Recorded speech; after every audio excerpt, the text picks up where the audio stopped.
Hello everyone, welcome back to our channel B R learner. Class 11 का business studies का जो first chapter है business trade and commerce, उसके हम series चल रही थी जिसमें हमने 2 पार्ट कंप्लीट कर लिए। आज हमारा 3rd पार्ट है। कल हमने पढ़ा था कि कॉमर्स क्या है। कॉमर्स में 2 कैटेगरीज थी, ट्रेड, ऑक्सिलरी टू ट्रेड, और हमने पढ़े थे objective of business, multiple objectives of business. आज हम उसके आगे बढ़ेंगे, तो जिसमें हमारा पहला टॉपिक होगा बिजनेस रिस्क, यानी कि बिजनेस में जो जोखिम होते हैं उनके बारे में। Business risk refers to the possibility of inadequate profit और even losses due to uncertainties और अनएक्सपेक्टेड इवेंट्स। अनएक्सपेक्टेड इवेंट्स और हमारी अनिश्चितता के कारण बिजनेस रिस्क में इन्वॉल्व किया जाता है कि हमें प्रॉफिट हो सकता है या नहीं हो सकता है या लॉस होगा। जैसे कि अब जो ये बिजनेस रिस्क है वो किस वजह से होते हैं? Due to change in taste. हमें जब डिमांड होती है किसी और प्रोडक्ट की, हमारे टेस्ट में चेंज हो जाता है, उसकी वजह से। ड्यू टू इंक्रीज्ड कंपटीशन, आजकल कंपटीशन बहुत हाई हो चुका है मार्केट में। शॉर्टेज ऑफ रॉ मटेरियल्स, कच्चे माल की कमी हो जाना, या कॉस्ट ऑफ प्रोडक्शन में इंक्रीज्ड, और जब प्रोडक्शन की जो कॉस्ट है वो बढ़ जाना, जिसकी वजह से क्या होता है, प्रॉफिट हमारा क्या हो जाता है, कम हो जाता है। Business enterprises constantly face 2 type of risk. अब बिजनेस में क्या है, 2 टाइप्स ऑफ रिस्क आते हैं, जिसमें फर्स्ट है स्पेकुलेटिव। स्पेकुलेटिव का हिंदी में मीनिंग है काल्पनिक, एंड प्योर। फर्स्ट है speculative risk involve both the possibility of gain as well as the possibility of loss. अब जो ये काल्पनिक जोखिम है, स्पेकुलेटिव रिस्क है, इसमें 2 टाइप की चीज़ें इन्वॉल्व की जाती हैं, जिसमें होता है पॉसिबिलिटी ऑफ गेन, कि मतलब प्रॉफिट हमें कितना हो सकता है, साथ ही साथ पॉसिबिलिटी ऑफ लॉस, और हमें लॉस कितना होगा। Speculative risk arise due to change in market condition, including fluctuation in demand and supply, changes in price और changes in fashion and taste of customer. अभी इस रिस्क में इन्वॉल्व होते हैं जब हमारा मार्केट में चेंज हो जाता है, और जो फ्लक्चुएशन होती है डिमांड और सप्लाई की जो फ्लक्चुएशन मतलब ऊपर नीचे हो जाना, और changes in price and changes in fashion में चेंज होना, प्राइस में चेंज होना, और कस्टमर के टेस्ट में चेंज होना, ये सारे रिस्क जो है स्पेकुलेटिव रिस्क के अंदर आते हैं। अब pure risk involve only the possibility of loss और नो लॉस, मतलब कि हमें लॉस होगा या नहीं होगा, बस ये 2 ही चीज़ इंक्लूड होती है। इसमें इसके जो अंदर फैक्टर हैं वो है चांस ऑफ फायर, आग लग जाना, theft, strike are example of pure risk.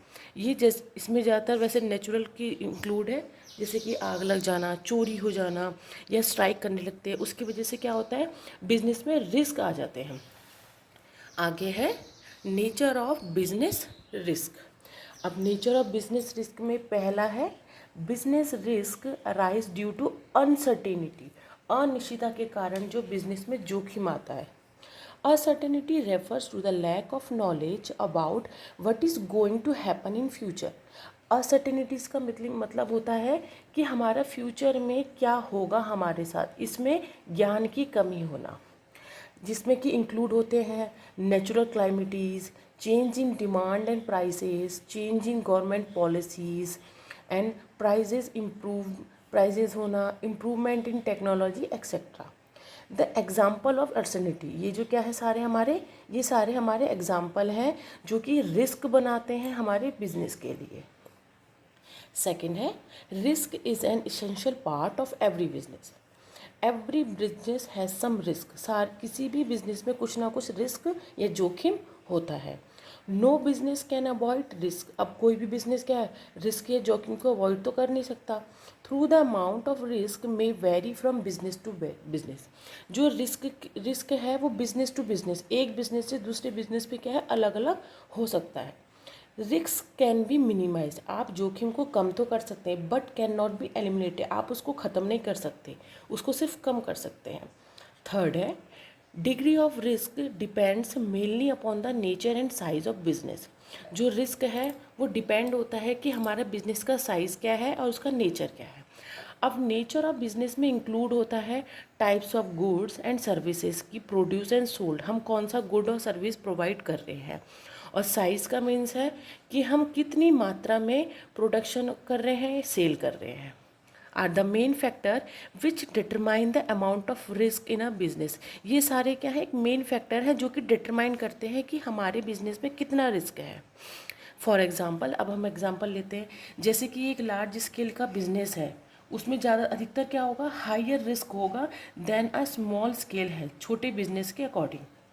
Fourth है, profit is the reward for risk taking. No risk no gain is an age old principle. ये बात पहले कही जाती थी कि अगर आप रिस्क नहीं लोगे तो प्रॉफिट भी नहीं होगा, which applies to all types of business, जो कि सभी बिजनेस पर लागू होती है। Greater the risk involve in a business higher is the chance of profit. जितना अधिक रिस्क हो जाता है उतना ही अधिक के चांसेस क्या होते हैं, प्रॉफिट के। An entrepreneur undertakes risk under the expectation of higher profit. कोई भी एंटरप्रेन्योर रिस्क लेता है, क्यों लेता है, जिससे कि उसको एक हायर प्रॉफिट हो सके। अब जान लेते हैं कॉजेज ऑफ बिजनेस रिस्क। हमारा कारण क्या है जो हमें बिजनेस से रिलेटेड रिस्क होते हैं। पहला है natural causes. Human beings have little control over natural calamities. अब क्या है, ह्यूमन बींग का ना नेचुरल जो क्लाइमिटीज़ होती है, प्राकृतिक जो आपदाएं होती है, उसके ऊपर इतना कंट्रोल नहीं रहता।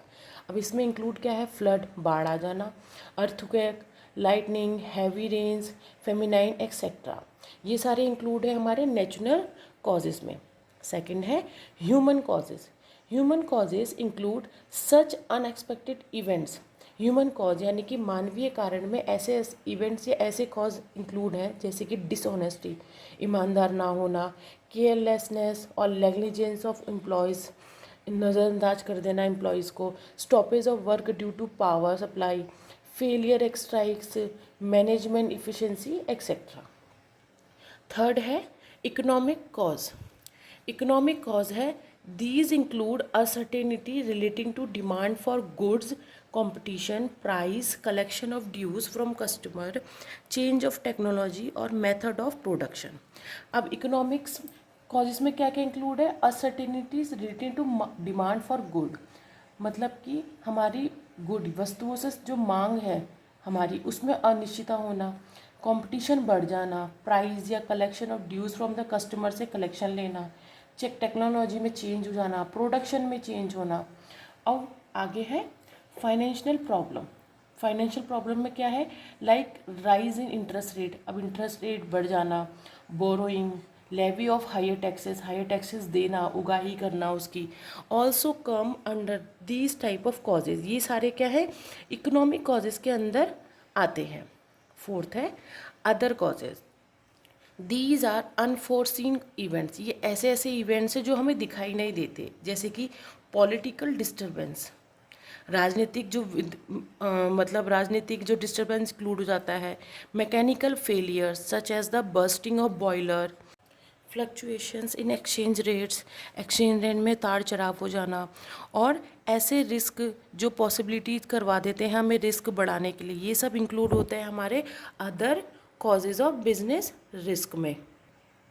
Starting a business basic factors. जब हम कोई बिजनेस स्टार्ट करते हैं तो उसके बेसिक फैक्टर्स क्या होते हैं उनके बारे में। Starting a business enterprise is similar to any other human effort in which resources are employed to achieve certain objective.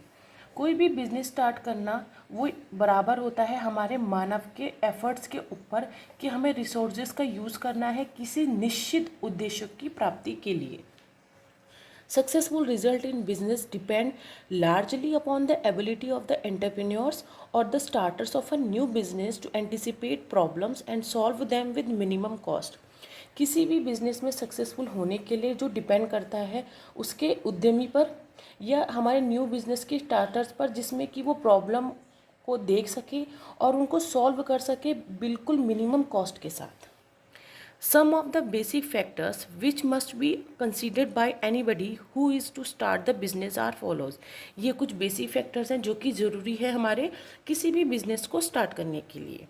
First है सिलेक्शन ऑफ लाइन बिजनेस, कि आप कौन सा बिजनेस करना चाहते हैं। The first thing to be decided by a entrepreneur is the nature and type of business to be undertaken. ये first factor है कि आपको डिसाइड करना है कि आप नेचर और टाइप ऑफ बिजनेस क्या होगा, कौन सा बिजनेस आप करना चाहते हैं और या उसका नेचर क्या है। The decision will be influenced by the customer requirements in the market and also the kind of technical knowledge and interest the entrepreneur has for producing a particular product. अब जो ये डिसीज़न है कि कौन सा business हमें करता है, ये इन्फ्लुएंस होता है कस्टमर की रिक्वायरमेंट पे कि मार्केट में जो है कस्टमर किस चीज़ की डिमांड कर रहा है, या आपको किस टाइप का टेक्निकल नॉलेज है, या इंटरेस्ट क्या है उद्यमी का, या फिर आप कौन सा प्रोडक्ट प्रोड्यूस करना चाहते हैं. सेकंड है size of the firm. Size of the firm और scale of its operation is another important decision to be taken at the start of the business. कि आपके बिजनेस या फर्म का साइज़ क्या होगा, ये एक दूसरा महत्वपूर्ण डिसीजन है जो कि एक बिजनेस को स्टार्ट करने से पहले लिया जाता है. If the entrepreneur is confident that the demand for the proposed product likely to be good over time, अगर इंटरप्रेन्योर या उद्यमी को ये कॉन्फिडेंट हो जाता है कि जो मैं प्रोडक्ट बना रहा हूँ उसकी डिमांड क्या है, ओवर द टाइम अच्छी जाएगी या अच्छा चलेगा, तो उसके लिए क्या है, एक लार्ज स्केल का बिजनेस चाहिए. और अगर मार्केट कंडीशन आर अनसर्टेन, अगर जो मार्केट की कंडीशन जो है वो अनिश्चित है और रिस्क बहुत हाई है, तो जो साइज होगा बिजनेस का will be small is a better choice, कि छोटा होगा. थर्ड है choice of form of ownership. अब आप किस टाइप की ओनरशिप का बिजनेस चाहते हैं, कि मतलब पार्टनर के साथ, सिंगल के साथ, या किसी ग्रुप के साथ. With respect to ownership, the business organization may take the form of a sole proprietorship, partnership और अ जॉइंट स्टॉक कंपनी. ये 4 टाइप के ऑर्गेनाइजेशन होते हैं जिसके बारे में हम नेक्स्ट चैप्टर में पढ़ेंगे. तो यहाँ पे उसी की बात की गई है कि ऑनरशिप आपका कैसा होना चाहिए बिजनेस ऑर्गेनाइजेशन का, जो कि sole proprietorship, partnership, joint stock company.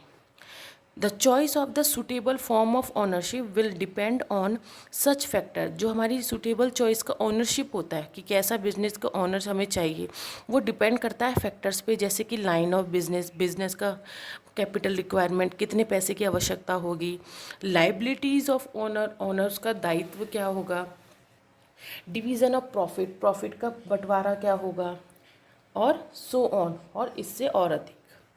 आगे है local of business enterprises, sorry location of business enterprises, कि वहाँ की लोकेशन या कौन सी जगह पे आपको बिजनेस अपना सेट करना है. Important factor to be considered at the start of business is the place where the enterprise will located. एक इम्पॉर्टेंट फैक्टर कि कहाँ पर आपको अपना बिजनेस जो है वो अपना स्टार्ट करना है, कौन सी लोकेशन पे स्टार्ट करना है. जहाँ पे ज़्यादातर इसमें इंक्लूड होते हैं एबिलिटी ऑफ रॉ मटेरियल्स, कि हमें रॉ मटेरियल्स बहुत आसानी से मिल जाए, जहाँ पर लेबर मिल जाए, पावर सप्लाई एकदम बढ़िया हो, एंड सर्विसेज अच्छी हो, like banking, transportation, communication, warehousing etcetera are important factor while making a choice of location. Location को देखने से पहले हमें इन सब चीज़ों पे ध्यान देना होता है. नेक्स्ट है financing the proposition. Financing is concerned with providing the necessary capital for starting as well as for continuing the proposed business. अब फाइनेंसिंग की हमें ज़रूरत हो जाती है क्योंकि हमें जब बिज़नेस स्टार्ट करना पड़ता है तो पैसा तो लगता ही है उसमें, और इस हमें और ज़रूरत भी होता है कि हमें उस बिज़नेस को कैसे कंटिन्यू करना है. इन सब दोनों चीज़ों के लिए हमें फाइनेंस की ज़रूरत पड़ती है. Proper financial planning must be done. हमें प्रॉपर फाइनेंशियल प्लानिंग तैयार करनी पड़ती है जिससे कि हमें पता चल सके कि हमें कितने कैपिटल की रिक्वायरमेंट है, सोर्स क्या है, जो हमें कैपिटल कहाँ से मिलेगा, या फिर हम उस कैपिटल को किस तरीके से यूज़ कर सकते हैं इन द फर्म. नेक्स्ट है physical facilities. Ability of physical facilities including machine and equipment, building and supportive services is an important factors to be considered at the start of the business. अब physical facilities में include होते हैं कि हमारी कौन सी machines लगनी है, कौन सी इक्विपमेंट या टूल्स आने हैं, बिल्डिंग क्या होगी, या सपोर्टिव सर्विस. सपोर्टिव सर्विस में कम्युनिकेशन, ट्रांसपोर्टेशन, ये सारे इंक्लूड होते हैं और ये किसी भी बिज़नेस को स्टार्ट करने के लिए इम्पॉर्टेंट है. The decision relating to these factors will depend on the nature and size of business. ये जितने भी फैक्टर हैं इन ये डिपेंड होते हैं कि हमारा बिजनेस का साइज़ क्या है और उसका नेचर क्या है, क्योंकि और ability of funds and the process of production की प्रोसेस क्या होगी. नेक्स्ट हमारा पॉइंट है प्लान लेआउट.